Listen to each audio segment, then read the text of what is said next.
আসসালামু আলাইকুম, welcome back to ইতি কুকিং হাউস। আজকে আমি আপনাদের সামনে আবারও নতুন একটি রেসিপি নিয়ে হাজির হলাম। আজকে তৈরি করে দেখাবো নারিকেল দিয়ে দুধ পাকন পিঠা। খেতে ভীষণ মজাদার। তাই চুলায় একটি প্যান বসিয়ে দিলাম। 1 কাপ নারিকেল দিয়ে দিলাম। তারপর দিয়ে দেব পরিমাণ মতো পানি।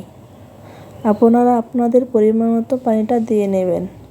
এখন দিয়ে দিব স্বাদ মতো লবণ। এরপর পানিটা বলক আসা পর্যন্ত অপেক্ষা করব। বলক চলে আসলে এর মধ্যে দিয়ে দেব 1 কাপ ময়দা। এরপর ভালোভাবে নাড়াচাড়া দিয়ে একটি ডো তৈরি করে নেব।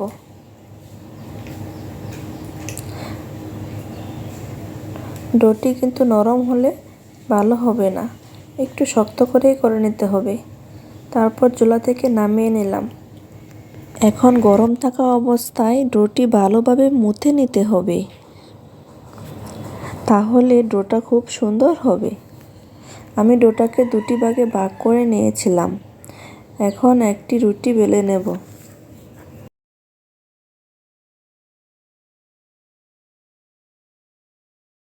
রুটিটা কিন্তু পাতলা করা যাবে না, একটু মোটা সাইজের হবে, ঠিক এরকম।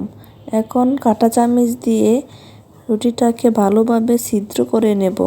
এই পিঠা তৈরি করতে গেলে অবশ্যই ছিদ্র করে নিতে হবে, নয়তো পিঠার ভিতরে শিরাগুলো ঢুকবে না। পিঠা খেতে কার না ভালো লাগে, ছোট থেকে বড় সকলে পিঠা খেতে পছন্দ করে। তাই আপনারা বাসায় এই পিঠাটিও বানাতে পারেন। এবার রুটিটি উল্টিয়ে অপর পাশটিও ভালোভাবে আবারও কাঁটা চামচ দিয়ে ছিদ্র করে নেব। পিঠাটি ঠিক এরকম মোটা হবে। স্ক্রিনে দেখে আপনারা বুঝতে পারবেন পিঠাটি কি সুন্দর হয়েছে। এখন একটি ছুরির সাহায্যে পিঠাগুলো কেটে নেব। আপনারা আপনাদের পছন্দ মতো কেটে নেবেন। আপনারা কিন্তু বিকেলের নাস্তায় এই পিঠাটি তৈরি করতে পারেন। এই পিঠাগুলো খেতে ভীষণ মজাদার হয়, তাই একবার বাসায় ট্রাই করে নিতে পারেন। একবার খেলে আবারও খেতে মন চাইবে। আমি পিঠাটাকে ঠিক এভাবে কেটে নিলাম। আপনারা আপনাদের পছন্দ মতো পিঠাটাকে কেটে নিতে পারেন।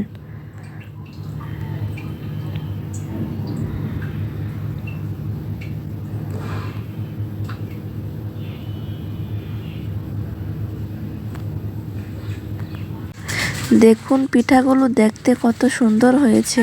এখন আমি আরও একটি রুটি বেলে নিয়েছি। একই নিয়মে কাঁটা চামচ দিয়ে ভালোভাবে ছিদ্র করে নিয়েছি। এ পর্যায়ে এই রুটিটিও আবারও কেটে নেব। আপনারা আপনাদের মতো ডিজাইন করে নিতে পারেন। আমার পিঠাগুলো কাটা হয়ে গেছে। দেখুন কি সুন্দর হয়েছে, দেখতেও খুব লোভনীয়।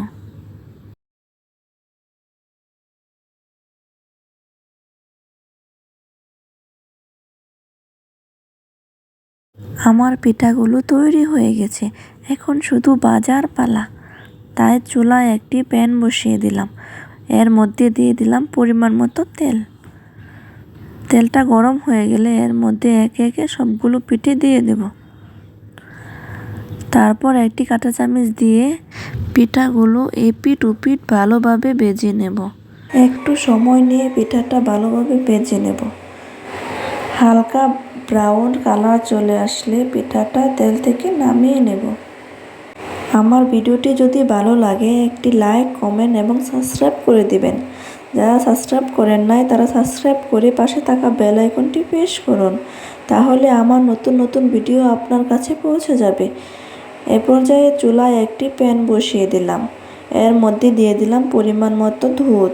এর মধ্যে দিয়ে দিলাম 2টি এলাচ এবং দারচিনি।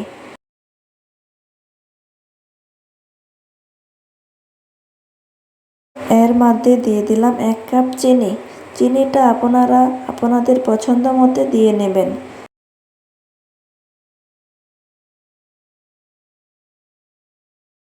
এরপর ভালোভাবে নাড়াচাড়া দিয়ে শিরাটি বানিয়ে নেব।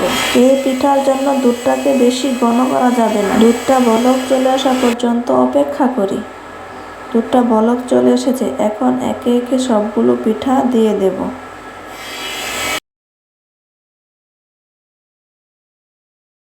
দেখুন কি সুন্দর করে শিরার মধ্যে পিঠাগুলো ভেসে উঠেছে। পিঠাগুলো খেতেও ভীষণ মজাদার হয়। দেখুন পিঠাগুলো কি সুন্দর হয়েছে, নরম তুলতুলে এবং লোভনীয়। আপনারা বাসায় একবার ট্রাই করে দেখতে পারেন। আজকের মতো বাই, দেখা হবে অন্য কোনো রেসিপিতে। সে পর্যন্ত ভালো থাকবেন। আল্লাহ হাফেজ।